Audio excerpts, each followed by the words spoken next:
handmade glass chains. That's what we're talking about today. Let's get right into it, everybody.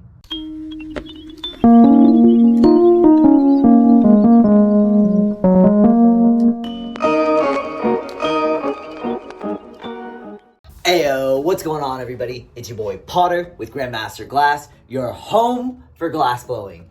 Hope you're having a great day and welcome back to the channel. Today we're talking about handmade glass chains.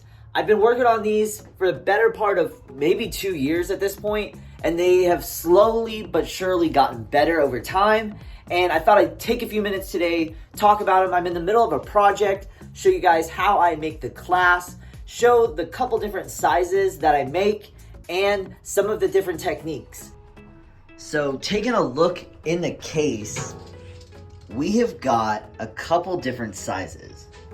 When I first started making chains, we started at 7 millimeters. This is a black chain. This is Onyx, North Star Onyx black. This is 7 millimeters and about 20 links, 25 links, I believe. Then we go step it down to what both of these chains right here are 5 millimeter. This one is sandblasted and this one is clear, and just the difference in appearance and feel is it's a completely different chain when you have them next to each other. So I really like to compare those, have them next to each other.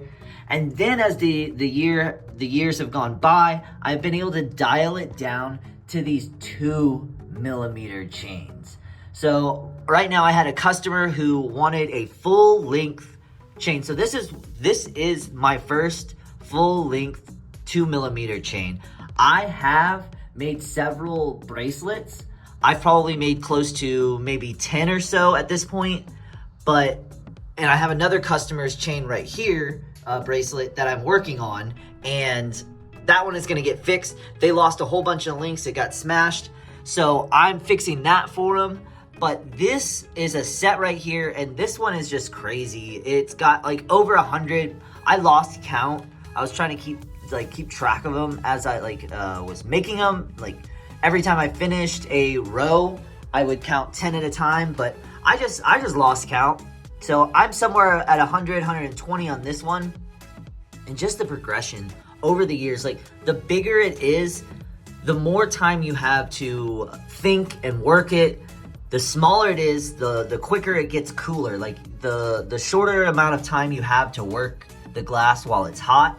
And so just the precision and just how much change has gone on through all of these. I've had so much fun making them. The other part that I will talk about for today's video is the clasps. So that had been a big challenge. I had made chains and completely closed them. Then I started trying to make clasps, and they would fall apart. Like they wouldn't stay connected.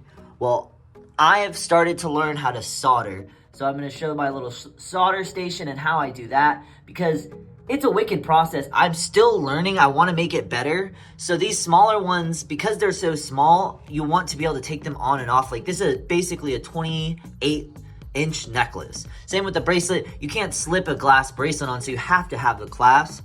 And that is where this little solder station comes into play. So because I have a mini torch and I am able to use that fire, I have some solder, this little kind of like solder station. It holds the jump rings. That is what closes the bracelet. So I can basically drop a little bit of solder onto the ring, go in with my mini torch, and I close up the jump rings. And now I feel that they're way more secure, way more legit. This one, it was used. So he's had it probably for a year. It's started to tarnish, but that's all right. I'd like to get some maybe better quality ones, but I like to see that the bracelet's been worn. He wanted me to take one link off, and then he wanted to get his matching chain. So I hooked him up, got that rocking. But yeah, that's what the clasps look like. And I'm very, very happy with them. They're like just as legit as you can get. They're a little bit discolored, but overall really, really cool and just a fun process. So that is about all I have on the chains and my solder station. Turn this around for you guys. I might end up including some videos from when I fix that other customer's chain. Show y'all maybe a couple of the steps that I do, maybe a time lapse or something. But I think that's gonna be it for my talking portion for today's video. I'm gonna jump on the torch, get on the grind, keep these videos going. Hope you guys are enjoying the content. Tomorrow's video will probably be something on maybe one of my tools, but just every time I come out to the studio every day for work, I'm trying to make a video for you guys, show you something new, give you a little bit of entertainment and a little bit of knowledge. That's just what it's all about. Knowledge is power. So, hope everybody's having a great day, enjoying my videos, subscribe.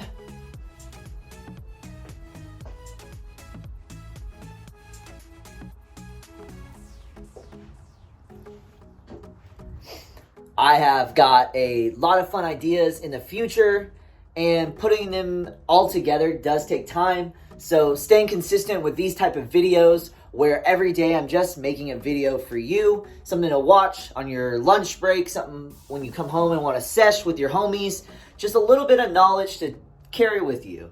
So other than that, guys, make sure you smash that subscribe button. We're going to continue to grow the channel. Want to hit 1,000 by the end of the year, and I know we can do it.